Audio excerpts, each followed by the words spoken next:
अस्सलाम वालेकुम। आज हम टॉपिक डिस्कस करने वाले हैं वो है लाइटनिंग। अच्छा, अब लाइटनिंग होती कैसे है। हमारे पास जो क्लाउड्स होते हैं ना, तो उसमें हमारे पास चार्जेस होते हैं, पॉजिटिव चार्जेस होते हैं, नेगेटिव चार्जेस होते हैं। तो अब हमें पता है ना कि same charges repel each other, opposite charges attract each other.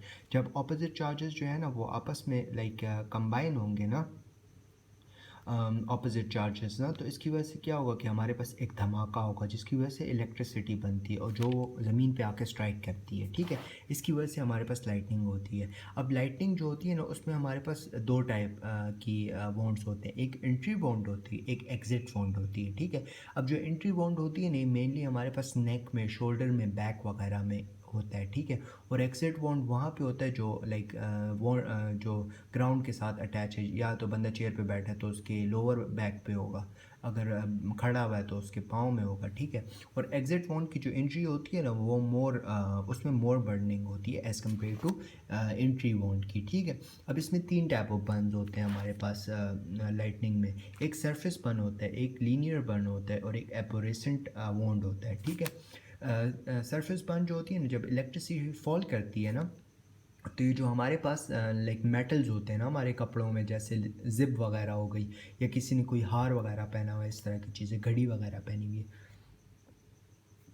तो जब वो उस पर स्ट्राइक करती है ना, तो इसकी वजह से क्या होता है कि वो इतना ही गर्म हो जाते हैं, वो मेल्ट हो जाते हैं और उसकी वजह से बंदा जल जाता है। ठीक है, इसके साथ साथ हमारे पास जो लीनियर बर्न्स होते हैं ना, वो हमारे पास स्वेटी एरियाज़ में होते हैं। जैसे हमारे पास आर्मपिट्स वगैरह हो गए, ग्रोन एरिया वगैरह हो गई, ये एब्डोमेन के जो फोल्ड्स वगैरह होते हैं, लिम्स के जो फोल्ड्स होते हैं, वहाँ पे हमारे पास स्वेट होती है ना, तो यहाँ पे लीनियर बर्न्स होते हैं। और एबोरेसेंट जो बर्न होता है ना, वो हमारे पास वॉन्ड ना, it's kind like a tree appearance. ठीक है, वो कैसा होता है कि when the electricity pass through the blood vessels या in the blood vessels, it will causes arborescent wound which is tree like appearance. ठीक है, अच्छा अच्छा, और एबोरेसेंट जो वोंड होता है ना, मेनली नेक और शोल्डर वगैरह में और थाई वगैरह में नज़र आ रहा होता है। ठीक है, इसमें एक चीज़ रहेगी, that's called sludge hammer affect ना।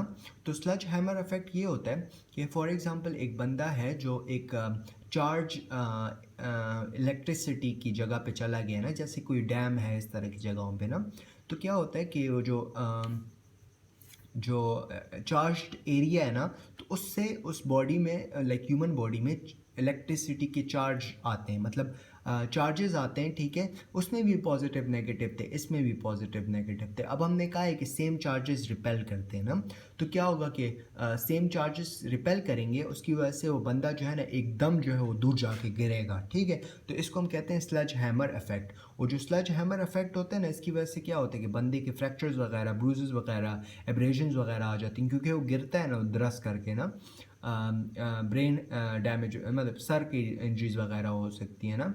अच्छा, इसमें दो प्रोसेसेस बताए हुए थे बुक में कि एक दो बंदे हैं, हॉर्स पे जा रहे हैं ना, एक ने जो है वो जूते पहने हुए थे प्लास्टिक के, और एक ने जो है वो हॉर्स के साथ अपने पाँव लगाए हुए थे ना। इलेक्ट्रिसिटी गिरी है तो एक मर गया और एक उसमें बच गया ना।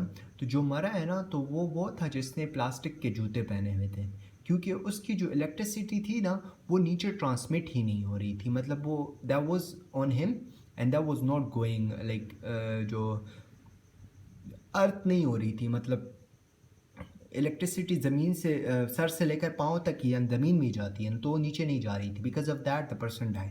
और जो उस बच्चे ने जो है वो जूते नहीं पहने हुए थे और हॉर्स के साथ लगा हुआ था, तो इलेक्ट्रिसिटी पहले उसमें गई है, फिर हॉर्स में गई है और फिर ज़मीन में चली गई है।